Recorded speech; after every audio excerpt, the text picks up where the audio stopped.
Welcome back to the show, everybody. Today we got a great episode for you. We're going to dive right into it with Wells Fargo losing tens of millions of dollars every month. Yeah, look, I understand sometimes it's operational costs for launching a new program. Couple thousand? Yeah, couple million maybe. Maybe. You're losing on average $10 million a month at Wells Fargo. I would say you made what is typically called an oopsie. I mean, on one product. Yeah, one product. So the product is the sensationally well-marketed BILT credit card, spelled B-I-L-T for those of you who want to look it up. Well, BILT credit cards were supposed to really help you, a renter, get the opportunity to buy a home. And how do they do that? Well, you pay your rent via the card and make 5 other transactions a month, and then you get 1% cash back on your rent. And what made this actually like acceptable and different from the norm is, you know, most landlords wouldn't accept credit card payments for rent, right? Yeah, they wouldn't do that. There's cost to them, usually a 2 to 3% transaction charge. Plus, obviously, credit cards are not as good as cash. They can be chargebacks and stuff like that you would normally get with an ACH.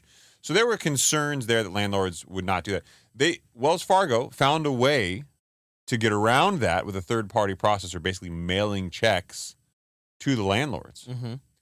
But this did not work for mom and pops, the smaller landlords. This only worked for the large institutional ones, which started off well and good. Mm-hmm. Except it's ended up in a situation where Wells Fargo is saying, $10 million a month loss is probably not a good cadence for us. Right, exactly. And, well, the program as you know it today is in jeopardy. But there's a problem, right? Because that program's going to be around for a while. Till 2029 is the contract. But let's get into a little bit more about the history here, and we'll get into the flavor of why this is a problem. And the overriding principal theme here is that, look, there are a lot of people who believe in maximizing things for points on credit cards. I've never been that guy. I can see the value for travel, airlines, you know. I can see the value for special rewards, maybe cashback rewards on some credit cards. But anytime something sensational and revolutionary comes up in what is otherwise a well-heeled market, you have to stop and pause and say, I'm going to let this play out a little bit first. Because the overwhelming odds is these new programs are going to face some challenges. Yeah. So let's talk about Wells Fargo's challenges. Everyone in fintech has been saying that the BILT credit card, $3.1 billion valuation, is too good to be true. How can you get cash back on rent payments? It sounds amazing. Right.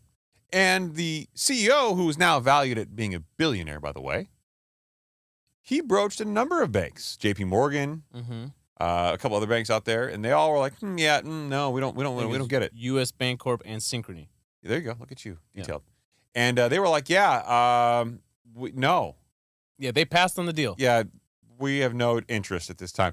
But Wells Fargo, who was looking to come back from, well, being a little predatory on the lending side and on the consumer side, and pretty much all sides of the bank, they've been hit with a lot of concerns, and they were under an order preventing them from growing.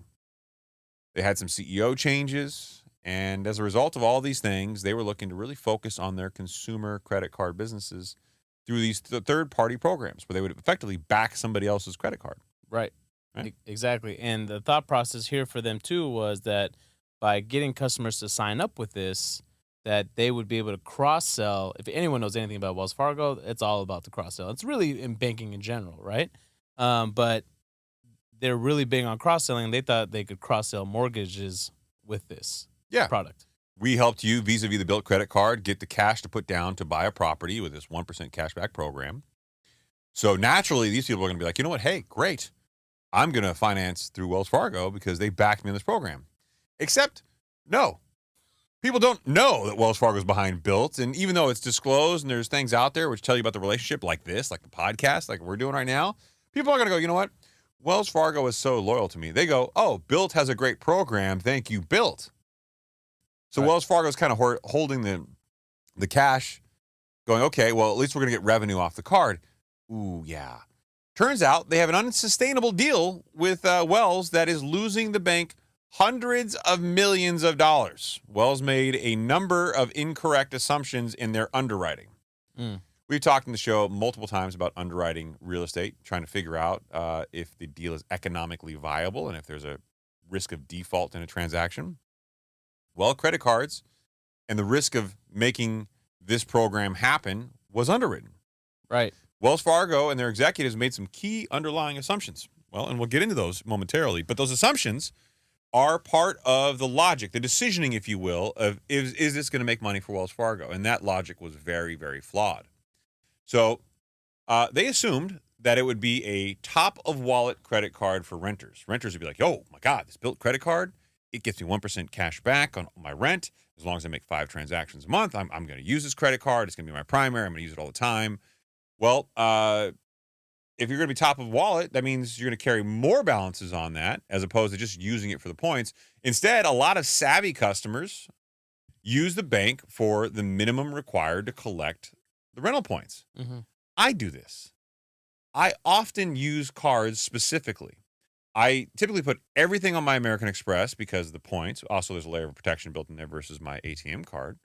But I do use my Wells Fargo card, or at least I used to until American Express offered this, because I paid my wireless bill through it with an automatic ACH because at the time, my Wells Fargo debit card or credit card offered me protection for my cell phone for insurance purposes. So let's just back it up just a little bit here because that may have flown over some people's heads. I actually know a lot of people that primarily just use their debit card for most of their transactions. Yeah, don't do that. So you're saying that the layer of protection that it provides you, Yeah, maybe don't do go that. into that a little bit.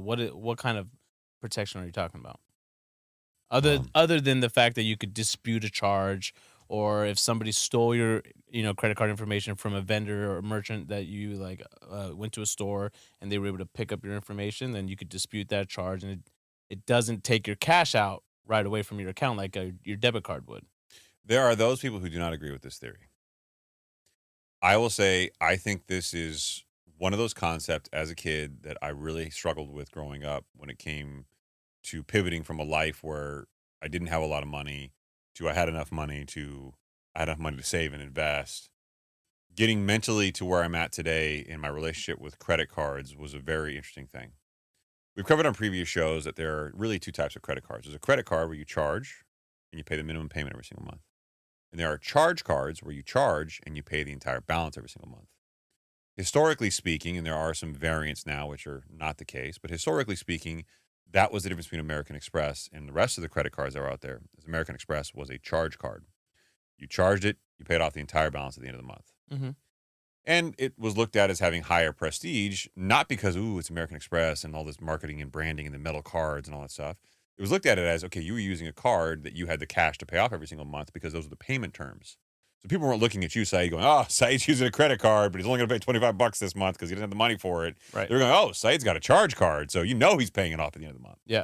That's where this original aura of American Express being so sexy came from. Right. Right? Well, as I got older, I realized that, number one, if you're using your debit card, there are some points with a debit card, but debit cards are generally bank issued and they're not as sexy as far as those points go as credit cards are. Those credit cards generally want you to use them and pay them interest, and those interest that's usually pretty high, especially if you're carrying a balance. Which, Well, I mean, they've studied all the analytics, right? Yeah. And they're banking, no pun intended, even though pun intended. no, it's- See what I did there? you intended the pun. I intended the pun. Yeah. A big pun. I had to do it. It was right there. I don't think a lot of people listening to this know what big pun is. It's okay. They should do the research. They should do their research. That they are literally banking on the fact that most people will carry a balance based just on consumer credit behavior. And they do. Most people who open a credit card, carry a balance or use it. I mean, otherwise, what's the point of opening it, right? Like, Right. Why would you do that? Now, there are people who phase cards out over time, stop using it, stuff like that. But generally speaking, most people who open them use them. Right. And you don't want to do that, right? Because if you don't use them for too long and then they do get shut down and then your overall credit limits or lines come down a little bit, your credit score would actually take a hit, right? Yeah. A minor one. It depends on how you use your cards. There's a number of different factors, but It's circumstantial. Yeah, circumstantial. Yeah. Generally speaking, if you have the cards, you want to use them at least periodically. Yeah, look, and they do. So, long story short, when it comes to using a charge card, which is I use, and we all know that I use the American Express, number one, I don't want anybody to ever steal my credit card information, have direct access to my cash in my account, right? I don't carry a ton of cash in my accounts, but I certainly don't want anybody having access to that, right? Number two, with American Express in particular, and certainly credit card vendors, I can dispute charges. You can do the same with your debit card, but the money's already out of your account. Where if it's on your credit card and you dispute it, you don't have to pay it until they resolve the issue, right? Mm. Number three, I get points. I get a better cadence of points with American Express than I did with my bank debit card, for example. Number three, look, the charge card is like a way of holding your feet to the fire on some level, right? Especially when you're younger and you're kind of learning the discipline of it.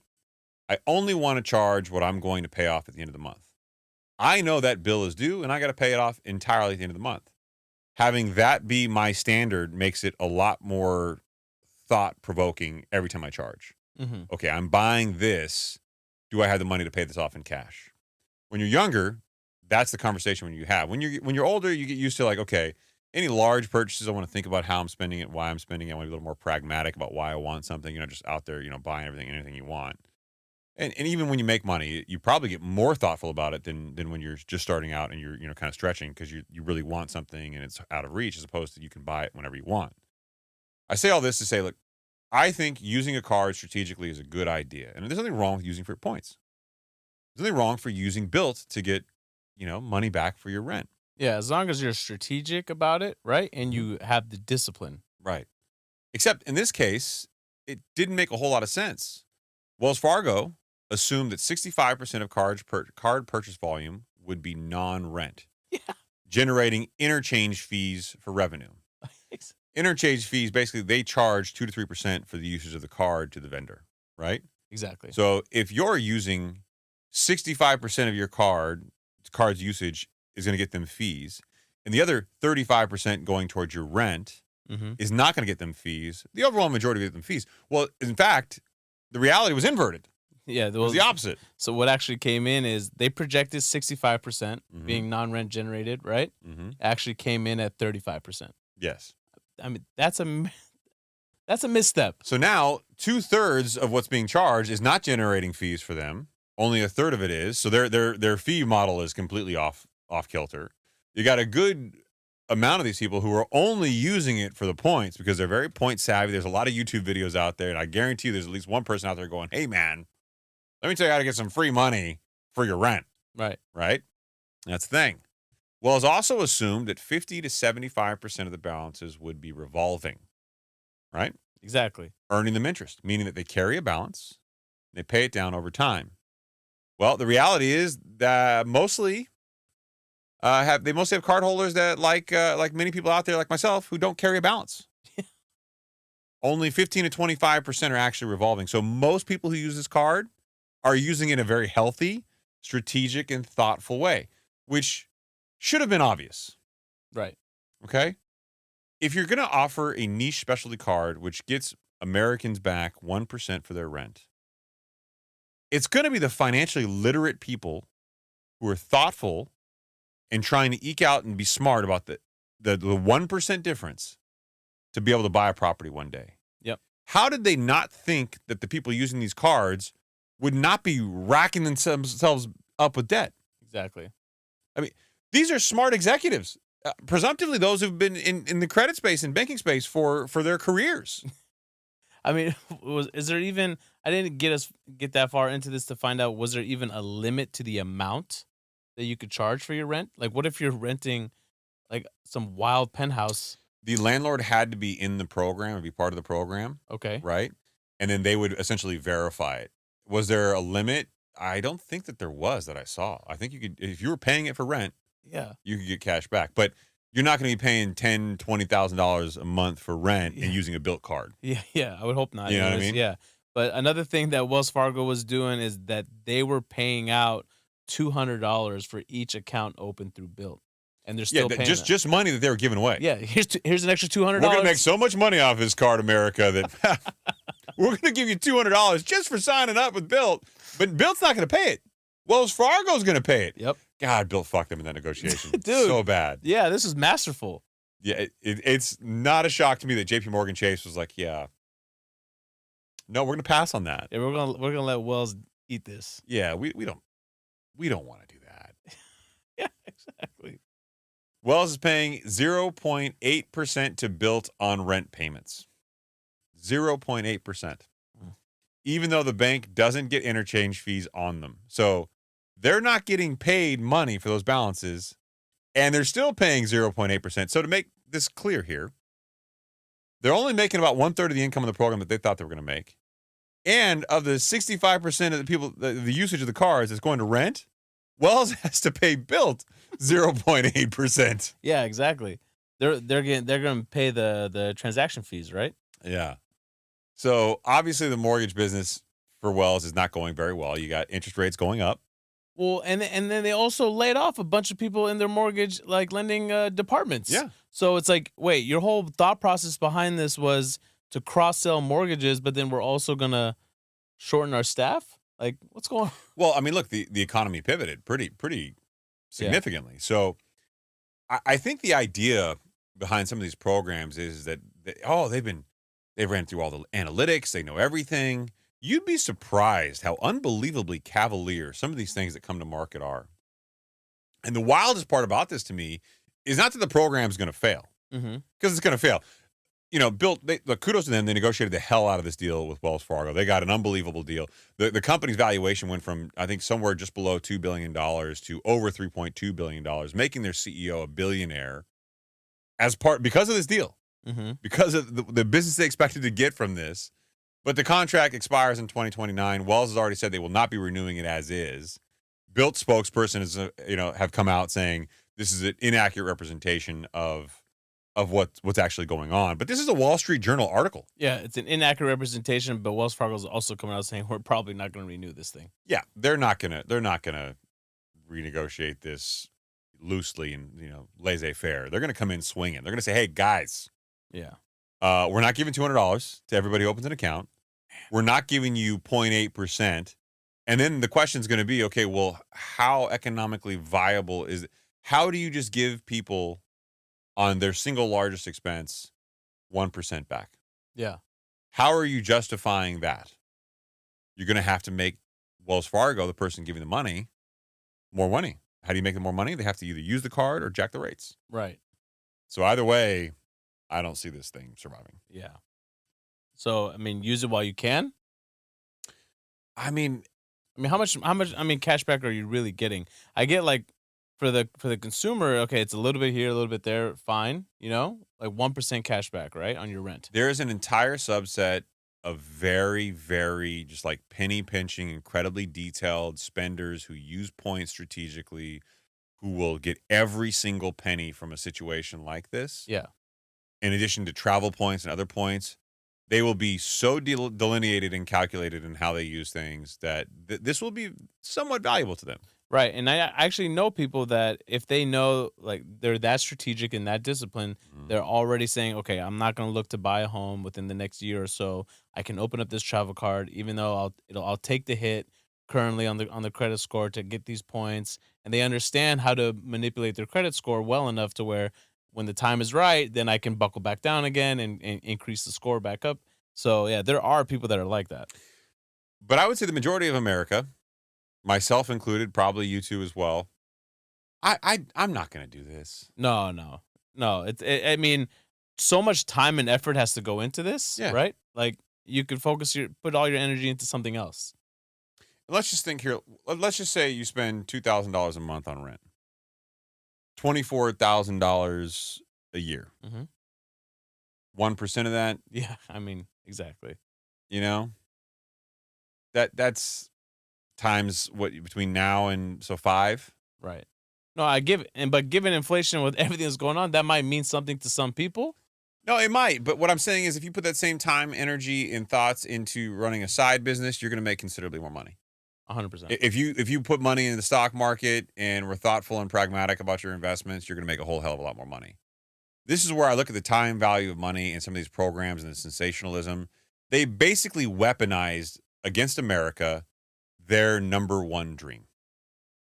How can we use the American dream of owning a home against them to get them to put more money on the one thing that takes most Americans down, a credit card? Yeah, you're right. They're trying to come at you as your friend. Yeah. BILT. Ooh, they're going to build me up. They're building something. I like that. It's constructive. Yeah.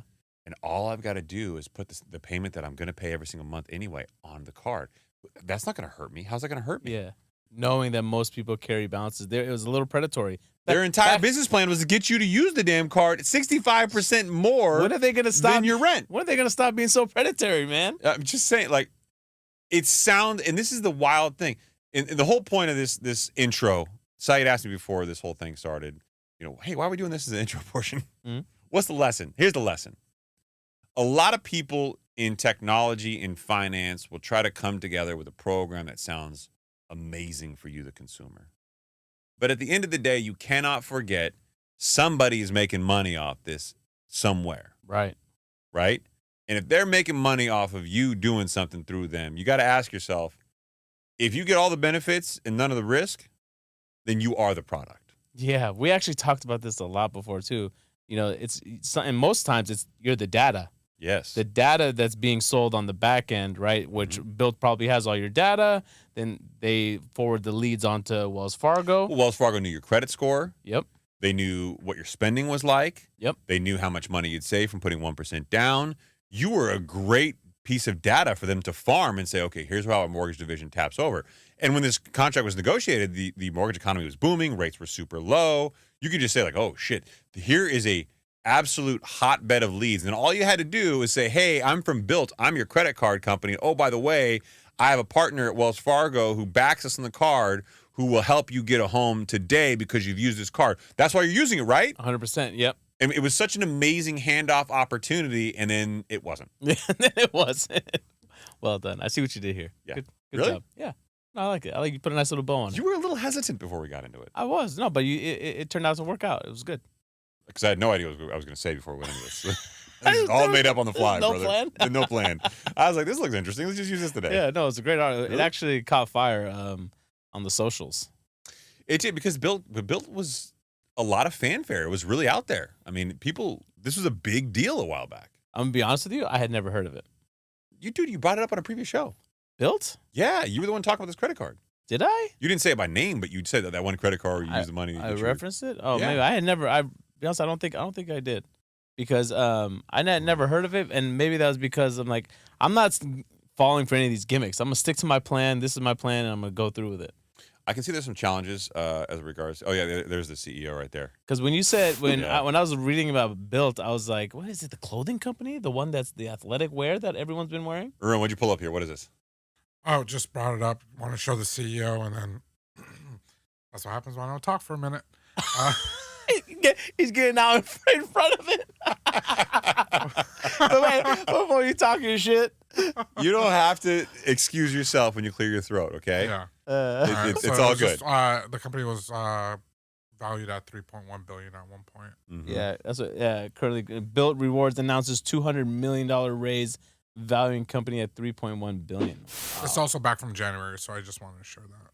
Yeah, look, again, I appreciate the concept. I appreciate what they were doing. I think a lot of people who use the cards use it in a very intelligent way, and they won, and the business lost.